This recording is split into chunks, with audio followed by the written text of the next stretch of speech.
Sunday, in Honey for Tea at 7, the students are revolting. You're undergraduates. You're expected to be pig ignorant.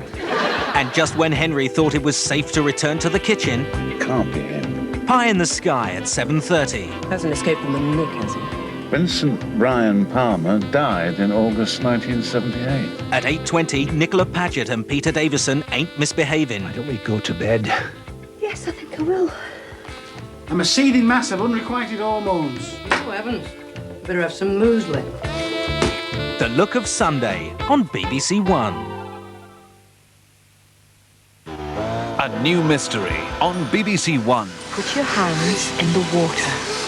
Don't be afraid. But a healing spirit can lead to murder. Nobody will be prevented from visiting the little glen. I am, however, concerned with the commercial exploitation of people's belief. I won't have it.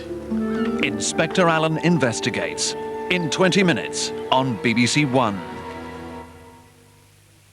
With the main evening news now from the BBC, John Humphrys. It's 20 to 9. A boy has been killed in an accident at a fairground. 5 other people were injured. It happened in South Wales. The high winds have been blamed. Video nasties, the Home Secretary says he won't change the law to ban them altogether. And around the world in record time.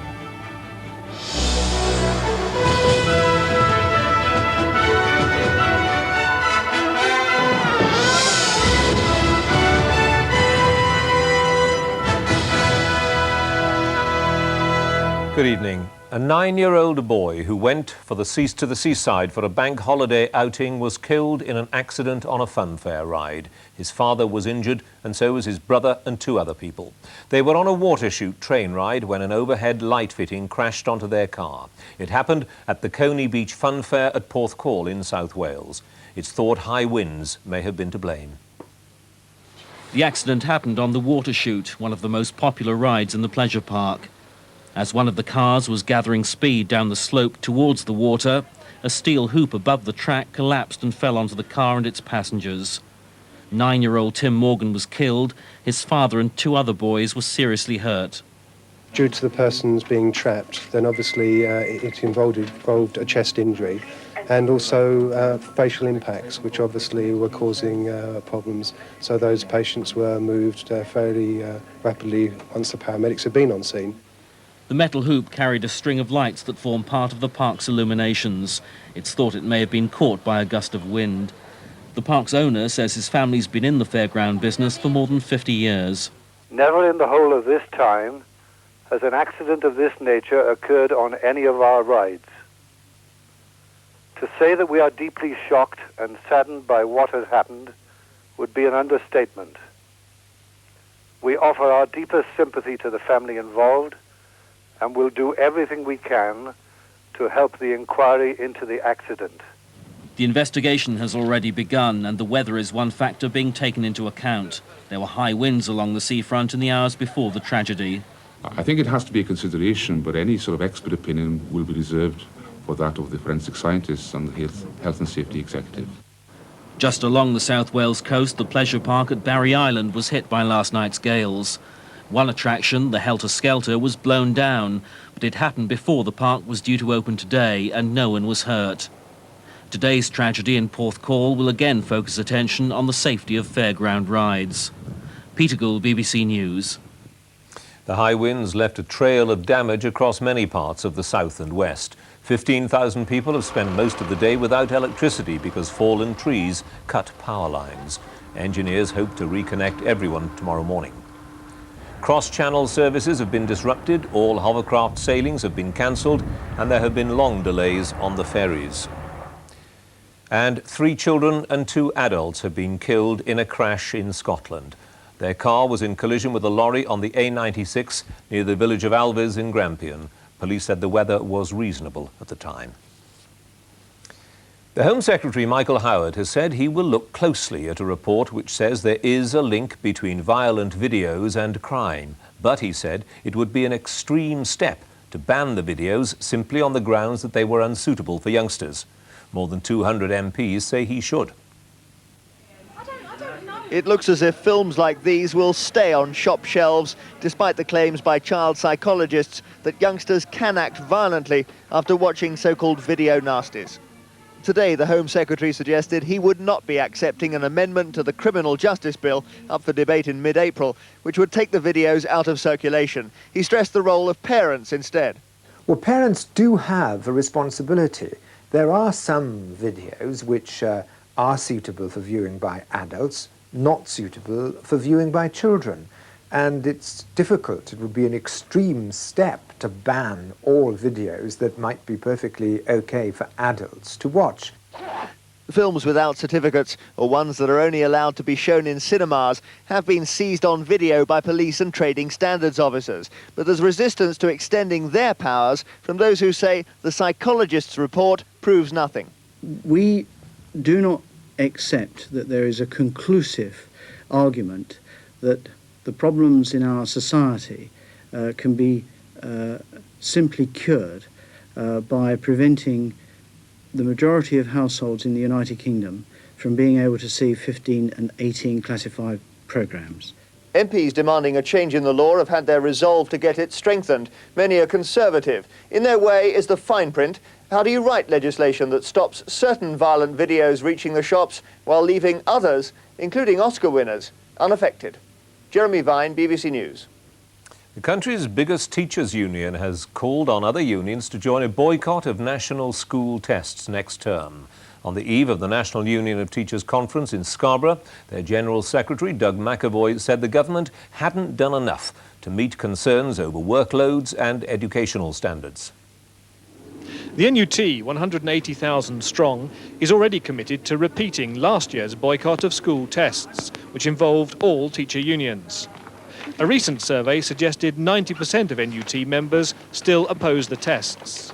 But the other teacher unions have called off their boycott, saying the government has reduced the burden on teachers. Now the NUT has urged the other unions to think again. Well, I'd hope that they would join us in that boycott. I see nothing that's happened in recent weeks that suggests the boycott is wrong. Indeed, quite the reverse. Statements being made that show that the boycott is the best way forward, because there will be radical changes to both the curriculum and the method of assessing and testing. Last year's boycott, which stopped testing in nearly all schools, was effective precisely because all three big teaching unions were involved. This year, the government will highlight their disunity and try to isolate the NUT. Politically, there's an awful lot at stake over this year's tests. If they are stopped in most schools for a second year running, then the government's curriculum and testing reforms will start to look very fragile indeed.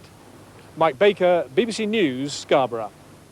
A senior Russian diplomat has been expelled from Britain in retaliation for Russia's expulsion of a British intelligence officer. Moscow says that Britain was the MI6 station chief there. The expulsions may be linked to the recent arrest in Moscow of a Russian official who's admitted spying for Britain. The expulsions will embarrass British and Russian leaders who'd been seeking to demonstrate publicly that the animosities of the Cold War were over. But a brief statement from the Foreign Office explicitly links the British move with the expulsion last month of a British diplomat from Moscow. Intelligence gathering remains a top diplomatic priority. We must hope for the best in Russia, but we must also prepare for the worst. And in a year or so's time, who knows? The president of Russia may be called not Yeltsin, but Zhirinovsky. And if we have a neo-fascist madman, as is possible at the head of Russia, we need to remember that he will have 27,000 nuclear weapons at his command. A Russian agent arrested 6 weeks ago admitted last night on Russian TV that he'd spied for Britain. Vadim Sintsov said British agents paid him thousands of pounds to obtain top-secret information about arms supplies to Moscow. With doubts about who ultimately controls Russia's vast armoury, even the KGB openly acknowledged in the programme that the West needs to spy. Foreign intelligence services do exist in Russia. Sometimes they lose a sense of proportion. They start to act from the point of view of their interests, and quite openly. But the recent arrest in Washington of a senior CIA official charged with spying for Moscow embarrassed the Russians, who adopted a tougher line. These latest expulsions may be the consequence of that new approach. Christopher Gunness, BBC News. There's disagreement between church leaders in Northern Ireland over the ceasefire which the IRA has announced for next week. The Catholic Primate of all Ireland has said it's a sincere move, but the Anglican Archbishop has said it isn't enough. Last night, the IRA attacked a police officer in County Londonderry. The RUC officer was injured when the rocket hit a guard post on the police station. A number of shots were also fired. The attack was the IRA demonstrating its capacity to wage what it sees as a war. Next week's ceasefire is not to look like weakness. The incident came just hours after the Prime Minister ended his visit to Northern Ireland. He described the ceasefire as cynical. But the head of the Catholic Church in Ireland said the move simply could not be rubbished. I think it is significant. It should be taken seriously. I don't think it's cynical. I don't think it's a PR exercise. I believe they're in earnest. There's a good chance that they are. Let's explore it. Both Cardinal Daly and the head of the Anglican Church have their diocese headquarters in Armagh. They often speak jointly, but their emphasis on the latest IRA move differed today. How can we take seriously your agenda for peace if at the same time you're holding this community to ransom by killing and bombing and maiming? And I think, again, what we're looking for is an end and a total cessation. Both churchmen have chosen their words carefully. Their communities welcome a respite from violence from any quarter. But there's no real belief in Northern Ireland that permanent peace is imminent. Dennis Murray, BBC News in Armagh. The South African Army has been moving more soldiers into the Zulu heartland of Natal following the declaration of a state of emergency there. The carrying of weapons in public has been banned and military training camps are being closed. This morning, the South African Defence Force brought another company of men into KwaZulu-Natal. More mechanised units are on the way. All the military will say is that they will be used when and where they are necessary. They weren't needed in the townships today. The ANC said it was the quietest it's been for many months. Under the new emergency regulations published today, the security forces will be able to impose curfews and detain suspects for up to 30 days without trial. The people they arrest could be sentenced to up to 10 years in jail. Demonstrations like this will need special permission, and the marchers won't be allowed to carry weapons. That includes the spears, axes and clubs that are routinely displayed by Zulu supporters of Inkatha and the ANC. Paramilitary training has been banned as well. Details of the new regulations are spreading only slowly around the townships, and so far the army is keeping a low profile. But in a few days, its build-up in KwaZulu-Natal will be complete. In Durban itself, only a few miles away, the better off, and that still mostly means whites, were at the beach, and they were worried. Well, it's close enough to have trouble in town. With all the marches, there was big trouble in town. I think it's only obvious that it will eventually move into our areas. And it is starting to already, because they're marching through our towns, looting our shops. That's how it's carrying on all the time. Some of them think this is the last Easter they'll spend at Durban Beach. The elections are less than a month away, and they will change everything. Jeremy Bowen, BBC News, Durban. In Bosnia, the British commander of United Nations forces, Sir Michael Rose, has made his first visit to central Bosnia since the fighting died down there. The town of Maglaj had been under siege by the Serbs. The general warned that international and diplomatic efforts must continue to get all the fighting stopped. The general is credited with having brought peace of a sort to this part of Bosnia. Today he visited it for the first time. The peacekeepers' most recent battle honour is the town of Maglaj, where UN forces broke the Serbian siege only 12 days ago. Here General Rose was greeted as a kind of liberator, a man who can achieve the impossible and doesn't intend to stop. Every day I think is a better day, and there are more people on the streets. Life is slowly returning to normality. Of course there could be setbacks and there will be setbacks, but we must not turn back from the road we're on. But the Serbs still stand in the way. From a warrior armoured personnel carrier, General Rose got a closer view of the positions that they hold above the town. Their only contacts here with the UN have been military through regular exchanges of fire. The Serbs remain in their bunkers, hostile, remote and not negotiating. Until that changes, the peace process, remarkable as it has been, will still apply to only 30% of Bosnia. Martin Vale, BBC News, Maglaj. Police investigating the killing of a stockbroker in London are tonight waiting to interview the victim of a second attack, and they've warned the homosexual community to be careful. Barry Stubbings, who was gay, was killed at his home in East London on Tuesday night. Police say there are similarities between his murder and an attack on another gay man in the area a few hours earlier. He's now critically ill, but the police hope he may be able to provide them with vital evidence. And police are still searching the east coast for 180 anti-personnel mines which floated away from the Army's experimental establishment at Shoeburyness in Essex. They were in 8 wooden boxes. So far, 6 of them and a box containing only detonators have been found along a 10-mile stretch of coast between West Mersey and Frinton-on-Sea. Since first light today, the Army, Essex Police and the Royal Navy have been scouring a 40 to 50-mile stretch of coastline in their search for the missing explosive devices. So far, 6 boxes have been recovered, each containing 90 small mines holding an ounce of explosives. Their detonators are also inside. However, 1 box has been found with its mines missing.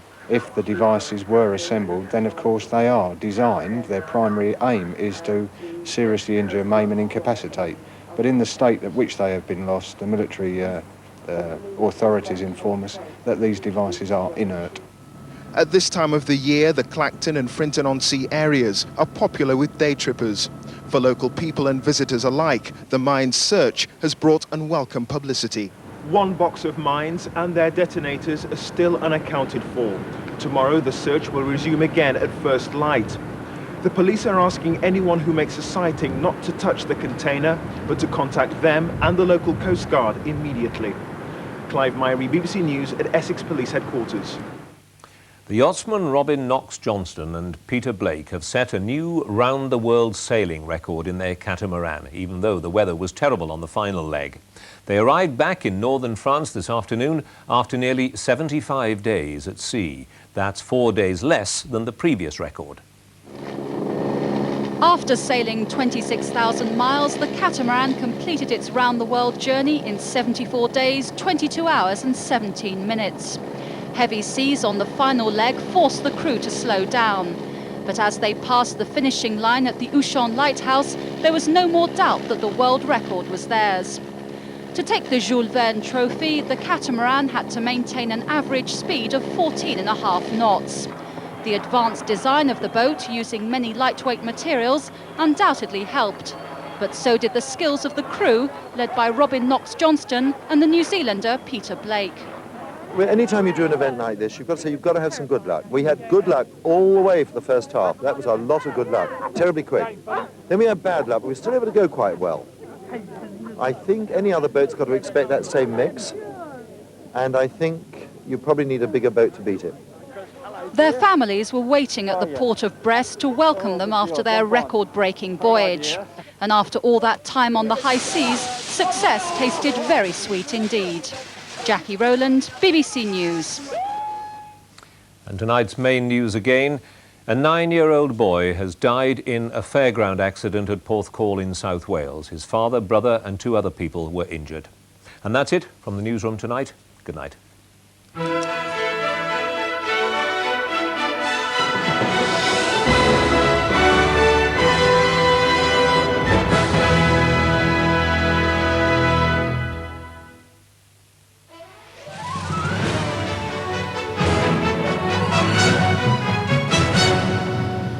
Good evening from Newsroom South East. Police investigating the murder of stockbroker Barry Stubbings at his East London flat have revealed that another man was stabbed nearby just hours before. It's also emerged that Mr. Stubbings was gay and led a secret private life. Detectives investigating Barry Stubbings' murder revealed today that the stockbroker had been a homosexual who'd kept his private life secret from his family and colleagues at city firm James Capel. Former companions have told police he used different Christian names, including Peter and Tony. 2 styles of living, I think. Workaholic, working in the city, and then obviously night time he had a different style of living. It's now emerged that on the same night, a 63-year-old man was knifed in the throat nearby in Wapping. The man's seriously ill in the Royal London Hospital. Police believe there may be a connection. The The chairman of the Channel Tunnel Operators Eurotunnel has admitted that the start of full passenger services has been delayed until September at the earliest. That's 4 months after the official opening on May the 6th. The tunnel's final safety tests are behind the latest reported delay. Engineers are said to be facing a wide range of technical problems, and fewer than half the 38 locomotives are in working order. Once we've got a certificate, we will be operating at a low level of frequency, which is not a turn-up-and-go service for the general public. That, as we've said before, will build up during the summer to a complete turn-up-and-go. We can handle you all by the late summer. The freight service will start earlier, but the failure to operate a full passenger service during the peak summer period could cost Eurotunnel up to £100 million in lost revenue. And that's it for the moment. There'll be more news on the hour on Radio Kent and other BBC radio stations in the southeast. Good evening. The coming weekend will stay windy, though not as windy as it has been. It'll also stay either showery or even rather wetter than that. That's the picture at the moment. These showers have been coming in all day. Just recently I've seen a few rumbles of thunder around in North Wales, and they're starting to fall now as snow on the highest tops of the Pennines and in the Scottish mountains. With the wind tonight, that could even produce drifting and early April blizzards in parts of the Highlands of Scotland. A cold night everywhere. There's the chart for Saturday lunchtime. There's no fronts around, but there's still lots of isobars. It's still going to be windy. It's still drawing in showers. The winds will be strongest this time, I think, over Northern Ireland and western Scotland, but pretty stiff down the western side of the country anyway. It's a contrast to today because Scotland had rather a nice day of it with rather fewer showers than the rest of us. But Saturday, a day very similar to today. Some hefty showers around, rumbles of thunder, snow, even possibly as far south as the Chilterns, wet snow, that is sleet really. And temperatures of 7 to 10 will feel rather less than that in a pretty chilly wind. There's Sunday, a change in that we're bringing in frontal systems. That basically means it starts rather cold and bright, it turns wet from the west, that rain falling everywhere during the day, then we return to showers later on in the day. A cold and windy day, not maybe as cold as Saturday, but a return to that sort of weather on Monday and Tuesday. Good night. Just hug the skip. I couldn't do that again. I'd walk off the side like that. That was it, that was priority. Get him out. Keep the person warm and try to help them sit up. It's completely different when it's your own child in front of you and he's not breathing. I must have seen the way he's coming, because several times I ducked down. The new series of 999, next Friday, 9:30, BBC One. Another staggeringly inept adventure in time and space for the boys from the Dwarf on BBC Two in just a moment. You are a joke. You are out of your league here, Grushko. You wouldn't test something without wanting to know why. People are dying in this city. Then I can die too. It's about life. There's nothing to hope for here. There's everything to hope for. You had the trucks that no one was hurt. And you can't touch me, Grushko. The explosive conclusion of Grushko, Thursday at 9:30 on BBC One. A new feature-length mystery for Patrick Malahide now on BBC One as Inspector Alleyn investigates the spring water with a lethal flavour.